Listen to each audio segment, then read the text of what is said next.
ಇಂದಿನಿಂದ ಪ್ರಾರಂಭ ಆಗ್ತಾ ಇರುವಂಥ ಚಳಿಗಾಲದ ಅಧಿವೇಶನ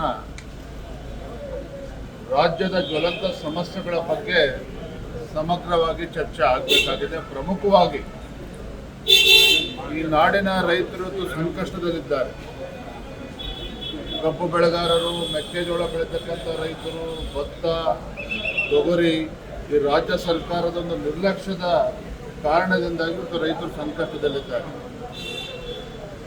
ಮತ್ತೊಂದು ಕಡೆ ಏನು ಚುನಾವಣೆ ಸಂದರ್ಭದಲ್ಲಿ ಇದೇ ಕಾಂಗ್ರೆಸ್ ಪಕ್ಷ ರಾಜ್ಯದಲ್ಲಿ ಅಧಿಕಾರಕ್ಕೆ ಬಂದರೆ ನಾವು ನಿರುದ್ಯೋಗಿಗಳನ್ನು ನಿರ್ಮೂಲನೆ ಮಾಡ್ತೇವೆ, ಲಕ್ಷಾಂತರ ಯುವಕರಿಗೆ ಒಂದು ಉದ್ಯೋಗವನ್ನು ಕೊಡುವಂಥ ಕೆಲಸ ಮಾಡ್ತೇವೆ ಅನ್ನೋ ಭರವಸೆಯನ್ನು ಕೊಟ್ಟಿದ್ರು. ಅದು ಕೂಡ ಆ ಭರವಸೆ ಕೂಡ ಇವತ್ತು ಈಡೇರಿಲ್ಲ. ಆರೋಗ್ಯ ಕ್ಷೇತ್ರ ಏನಾಗಿದೆ, ಶಿಕ್ಷಣ ಕ್ಷೇತ್ರ ಏನಾಗಿದೆ, ಎಲ್ಲವೂ ಕೂಡ ನಾವು ಚರ್ಚೆನ ಮಾಡ್ತೇವೆ.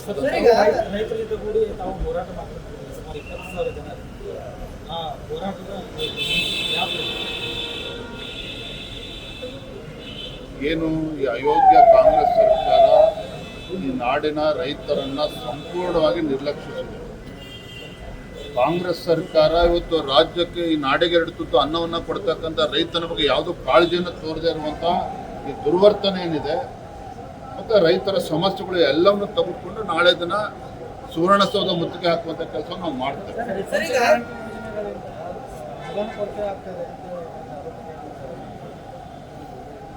ಈ ರೀತಿ ನಾನಾ ವಿಚಾರಗಳಿದ್ದಾವೆ. ಪಂಚ ಗ್ಯಾರಂಟಿಗಳು ಯಾವ ರೀತಿ ಪಂಚರ್ ಆಗಿದೆ, ಓಟ್ ಚೋರಿ ಅಂತ ಹೇಳ್ಕೊಂಡು ಹೊಸ ಡ್ರಾಮೆಯನ್ನು ಹೊಸದಾಗಿ ಶುರು ಮಾಡಿದ್ದಾರೆ. ಇವತ್ತು ರಾಹುಲ್ ಗಾಂಧಿ ಇರ್ಬೋದು, ಸಿದ್ದರಾಮಯ್ಯ, ಡಿ ಕೆ ಶಿವಕುಮಾರ್ ಅವರು ನೇಕಾರರ ಸಮಸ್ಯೆಗಳಿರ್ಬೋದು, ರಾಜ್ಯದ ಅಭಿವೃದ್ಧಿಯ ವಿಚಾರ, ಎಲ್ಲ ವಿಚಾರಗಳನ್ನು ಅಧಿವೇಶನದಲ್ಲಿ ಚರ್ಚೆ ಆಗಬೇಕಾಗಿದೆ. ಜೊತೆಗೆ ಉತ್ತರ ಕರ್ನಾಟಕದ ನೀರಾವರಿ ಯೋಜನೆಗಳು,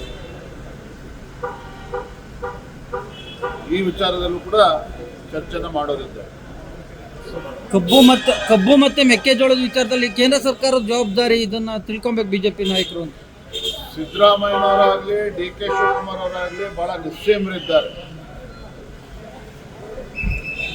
ರಾಜ್ಯ ಸರ್ಕಾರದ ವೈಫಲ್ಯಗಳನ್ನು ಮುಚ್ಚಿ ಹಾಕಿಕೊಡುವ ಸಲುವಾಗಿ ಪ್ರತಿ ಸಂದರ್ಭದಲ್ಲೂ ಕೂಡ ಕೇಂದ್ರ ಸರ್ಕಾರವನ್ನು ದೂರುವಂಥದ್ದು, ಪ್ರಧಾನಮಂತ್ರಿಗಳಿಗೆ ಪತ್ರವನ್ನು ಬರೆಯುವಂಥದ್ದು, ಇದರಲ್ಲಿ ಬಹಳ ನಿಶ್ಚಯರಿದ್ದಾರೆ.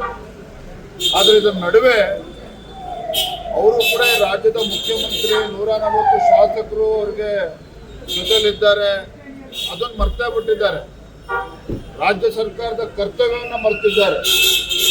ಎಲ್ಲ ಸಂದರ್ಭದಲ್ಲೂ ಕೂಡ ಕೇಂದ್ರ ಸರ್ಕಾರನ ದೂರುವ ಒಂದು ಪರಿಪಾಠವನ್ನು ಮಾಡ್ಕೊಂಡು ಬಂದಿದ್ದಾರೆ ವಿನಃ ತಮ್ಮ ವೈಫಲ್ಯಗಳನ್ನು ಮುಚ್ಚಿ ಹಾಕೊಳ್ತಕ್ಕಂಥ ಸಲುವಾಗಿ ಈ ಡ್ರಾಮಾ ಮಾಡ್ತಾ ಇದ್ದಾರೆ. ಎಲ್ಲವನ್ನೂ ಕೂಡ ನಾವು ಚರ್ಚೆ ಮಾಡ್ತಾ ಇರ್ತಕ್ಕಂಥ ಚರ್ಚೆ ಮಾಡ್ತೇವೆ, ಸದನ ಚರ್ಚೆ ಮಾಡ್ತೇವೆ. ಅದ್ರ ಜೊತೆಗೆ ಅವರು ಅಂತಾರೆ ಬಿಜೆಪಿಯಲ್ಲಿ ಬಹಳಷ್ಟು ಒಡಕಿದೆ, ಅವರು ನಮ್ಮ ಬಗ್ಗೆ ಹೇಳ್ತಿದ್ದಾರೆ, ನಮ್ಮಲ್ಲಿ ಯಾವ ಒಳ ಜಗಳ ಇಲ್ಲ, ಏನಿಲ್ಲ. ನೋಡ್ರಿ, ನಮ್ದೊಂದು ರಾಜಕೀಯ ಪಕ್ಷ, ಆದರೆ ಕಾಂಗ್ರೆಸ್ ಸರ್ಕಾರ ಇವತ್ತು ರಾಜ್ಯದಲ್ಲಿ ಆಡಳಿತದಲ್ಲಿದೆ, ಆಡಳಿತ ನಡೆಸ್ತಾ ಇದ್ದಾರೆ. ಮುಖ್ಯಮಂತ್ರಿಗಳು ಮಂತ್ರಿಗಳನ್ನ ದಂಡನ ಕಡ್ಕೊಂಡು, ಶಾಸಕರ ದಂಡನ ಕಡ್ಕೊಂಡು ವಾರದಲ್ಲಿ 3-4 ದಿನ ಡೆಲ್ಲಿಲಿ ಹೋಗಿ ಕೂತಿರ್ತಾರೆ. ಉಪಮುಖ್ಯಮಂತ್ರಿಗಳು ಅವ್ರ ಸಚಿವರು ದಂಡ ತಗೊಂಡು ಅವರು ಡೆಲ್ಲಿಲಿ ಕೂತ್ಕೊಳ್ತಾರೆ. ಇವರ ಆಂತರಿಕ ಕಚ್ಚಾಟದ ಪರಿಣಾಮವಾಗಿ ಇವತ್ತು ಕಬ್ಬು ಬೆಳೆಗಾರರಾಗಲಿ, ಮೆಕ್ಕೆಜೋಳ ಬೆಳೀತಕ್ಕಂಥ ರೈತರು ಇರ್ಬೋದು, ಭತ್ತ ಬೆಳೀತಕ್ಕಂಥ ರೈತರು ಈ ಸಮಸ್ಯೆ ಬಂದಾಗ ಸಕಾಲಕ್ಕೆ ಇವತ್ತು ಉತ್ತರವನ್ನು ಕೊಡೋದಕ್ಕೆ ಸಾಧ್ಯ ಆಗಿಲ್ಲ ರಾಜ್ಯ ಸರ್ಕಾರಕ್ಕೆ. ಇವ್ರ ಯೋಗ್ಯತೆಗೆ ಇದೇ ಬೆಳಗಾವಿನಲ್ಲಿ 5-6 ದಿನಗಳು ರೈತರು ಬೀದಿಗಿಳಿದು ಕಬ್ಬು ಬೆಳೆಗಾರರು ಹೋರಾಟ ಮಾಡ್ತಾ ಇದ್ರು. ಒಬ್ಬ ಸಚಿವರು ಬಂದು ಮಾತಾಡಿಲ್ಲ. ಭಾರತೀಯ ಜನತಾ ಪಾರ್ಟಿ ಹೋರಾಟಕ್ಕೆ ಇಳಿದ ಮೇಲೆ ಆಮೇಲೆ ಸಕ್ಕರೆ ಮಾಲೀಕರನ್ನ, ಕಾರ್ಖಾನೆ ಮಾಲೀಕರನ್ನ, ಕಬ್ಬು ಬೆಳೆಗಾರನ್ನ ಕರೆದ್ರು. ಇವತ್ತು ಕೂಡ ಇತ್ಯರ್ಥ ಆಗಿದೆ ಅದರ ಸಮಸ್ಯೆ. ಮೆಕ್ಕೆಜೋಳ ಖರೀದಿ ಕೇಂದ್ರ ಯಾವಾಗ ತೆರಿಬೇಕಾಗಿತ್ತು? ಎಲ್ಲ ದಲ್ಲಾಳಿಗಳಿಗೆ, ಬ್ರೋಕರ್ಗಳಿಗೆ ಅವಕಾಶ ಮಾಡಿಕೊಟ್ಟು ರೈತರ ಜೀವನ ಹಿಂಡಿ 1500-1600 ರೂಪಾಯಿ ಮೆಕ್ಕೆಜೋಳ ಖರೀದಿ ಮಾಡಿದ್ದಾರೆ. ಕೇಂದ್ರ ಸರ್ಕಾರ MSP 2400 ರೂಪಾಯಿ ಇದ್ರೂ ಕೂಡ ಈ ರಾಜ್ಯ ಸರ್ಕಾರ ಖರೀದಿ ಕೇಂದ್ರ ಪ್ರಾರಂಭ ಮಾಡದೇ ಇರ್ತಕ್ಕಂಥ ಪರಿಣಾಮವಾಗಿ ಪಾಪ ರೈತರು 1500-1600 ಮಾರ್ಕೊಂಡಿರ್ತಕ್ಕಂಥದ್ದು. ಇವೆಲ್ಲವೂ ಕೂಡ ರಾಜ್ಯ ಸರ್ಕಾರದ ವೈಫಲ್ಯವೇ. ಇವತ್ತು ಅತಿಥಿ ಉಪನ್ಯಾಸಕರು, ಪದವಿ ಪೂರ್ವ ಕಾಲೇಜುಗಳಲ್ಲಿ ಏನಾಗಿದೆ ಪರಿಸ್ಥಿತಿ?